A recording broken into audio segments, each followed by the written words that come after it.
भारत 1947 में आजाद हुआ, लेकिन अंग्रेजों के जाने के बाद भी उनकी गुलामी की मानसिकता और भेदभाव कांग्रेस की नीतियों का हिस्सा बन गए। कांग्रेस ने अंग्रेजों की सोच और प्रतीकों को संरक्षित रखा और देश को विकास की राह से भटकाकर पिछड़ेपन की ओर धकेल दिया। यही वजह है कि आजादी के दशकों बाद भी भारत हर क्षेत्र में पिछड़ा रहा।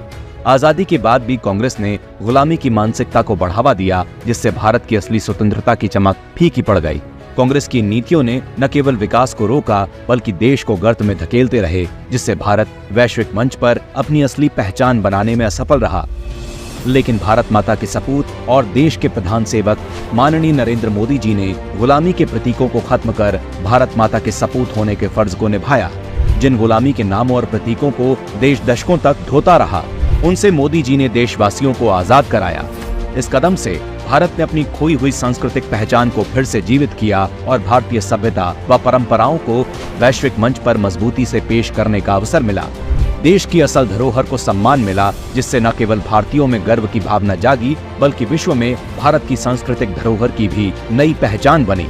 मोदी सरकार ने राजपथ का नाम बदलकर कर्तव्य पथ किया, जो भारत की नई दिशा और जिम्मेदारी का प्रतीक है। भारतीय नौसेना के ध्वज से किंग जॉर्ज के क्रॉस का निशान हटाकर मोदी सरकार ने छत्रपति शिवाजी महाराज के ध्वज के निशान को अपनाया, जो भारत की सांस्कृतिक विरासत और गौरव का प्रतीक है। अंग्रेजों के जमाने के कई पुराने कानून जैसे इंडियन पीनल कोड, CRPC और इंडियन एविडेंस एक्ट को हटाकर मोदी सरकार ने नए कानून भारतीय न्याय संहिता, भारतीय नागरिक सुरक्षा संहिता और भारतीय साक्ष्य संहिता को पारित किया। ये न केवल कानून में सुधार है, बल्कि गुलामी के पुराने ढांचे से मुक्ति भी है।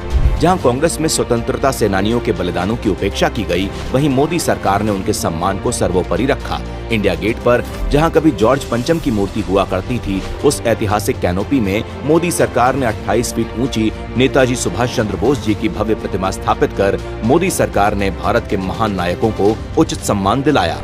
इसके साथ ही दशकों से लटके नेशनल वॉर मेमोरियल को पूरा कर 2,26,000 से अधिक शहीद हुए सैनिकों को सम्मानित किया गया, जो देश के लिए अद्वितीय योगदान का प्रतीक है। प्रधानमंत्री मोदी का राष्ट्र प्रथम का मंत्र केवल एक नारा नहीं, बल्कि एक क्रांतिकारी बदलाव है, जिसने देशवासियों को औपनिवेशिक मानसिकता और प्रतीकों के बोझ से मुक्त कराया है। इन निर्णायक फैसलों के साथ मोदी सरकार ने न सिर्फ गुलामी के प्रतीकों को हटाया है, बल्कि भारत को नई ऊर्जा और गर्व के साथ आगे बढ़ने का मार्ग दिखाया है।